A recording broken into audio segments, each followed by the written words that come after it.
오늘 우리에게 주시는 하나님의 말씀은 이사야서 44장 24절에서 28절까지 말씀입니다. 내 구속자여 모태에서 너를 지은 나 여호와가 이같이 말하노라. 나는 만물을 지은 여호와라.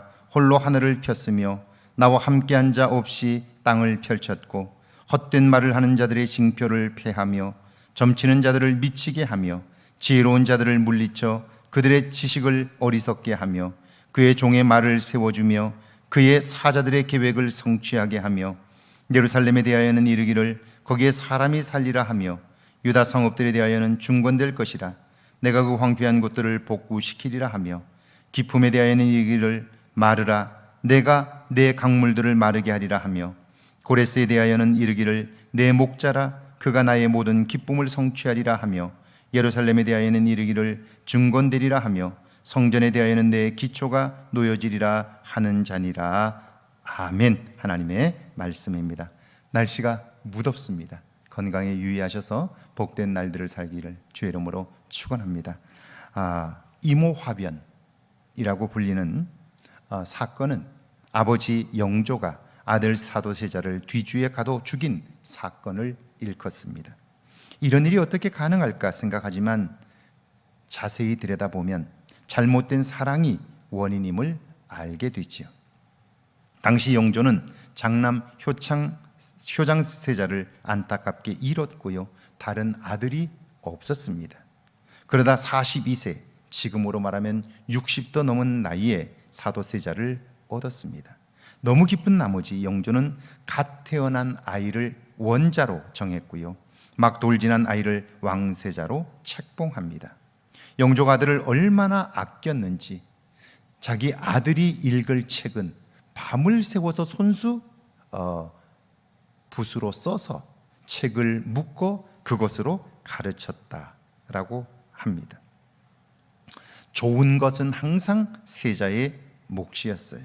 세자 역시 그런 아버지의 기대에 부응했는데 한 번은 밥을 먹던 도중에 아버지가 그의 이름을 부르며 뭘 물으려고 하자 그 사도세자는요, 입에 넣었던 밥을 다 꺼내고 나서 대답을 해요. 너무 신통하니까 왜 그렇게 하느냐고 묻자 그는 소학에서 부모가 부르실 때에는 입에 있는 걸 뱉고 말하는 것이 효라고 배웠다는 거예요. 그걸 본 아버지의 마음이 얼마나 좋았을까요?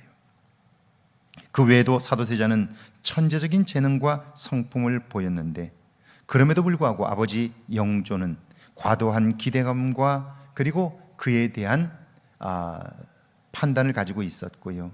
그래서 결국은 그 아들에게 과도하게 거리를 두고 상처를 줌으로써 정신적으로 병들게 만들었죠. 결국 역사에 남는 비극적인 사건의 씨앗이 되고 만 거예요. 과도한 애정, 기대감이 결국 이런 비극을 만들었다 하는 거죠. 인간의 욕심, 결국 파멸의 씨앗입니다. 24절과 25절입니다. 내 구속자여 모태에서 너를 지은 나 여호와가 이같이 말하노라. 나는 만물을 지은 여호와라. 홀로 하늘을 폈으며 나와 함께 한 자 없이 땅을 펼쳤고 헛된 말을 하는 자들의 징표를 폐하며 점치는 자들을 미치게 하며 지혜로운 자들을 물리쳐 그들의 지식을 어리석게 하며. 하나님은 당신을 창조주라고 소개합니다. 모든 것이 그분에게서 나왔고 그러므로 모든 것의 근원이 그분입니다. 그런데 그분을 잊은 인간은 헛된 말의 마음을 빼앗겨 스스로 망하는 길을 선택합니다.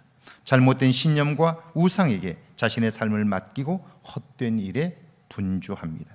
26절과 27절이죠. 그의 종의 말을 세워주며 그의 사자들의 계획을 성취하게 하며 예루살렘에 대하여는 이르기를 거기에 사람이 살리라 하며 유다 성읍들에 대하여는 중건될 것이라.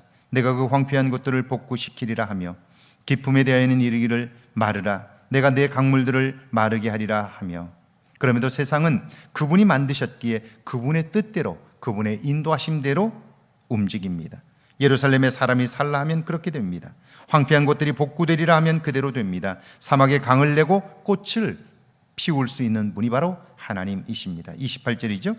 고레스에 대하여는 이르기를 내 목자라. 그가 나의 모든 기쁨을 성취하리라 하며 예루살렘에 대하여는 이르기를 중건되리라 하며 성전에 대하여는 내 기초가 놓여지리라 하는 자니라.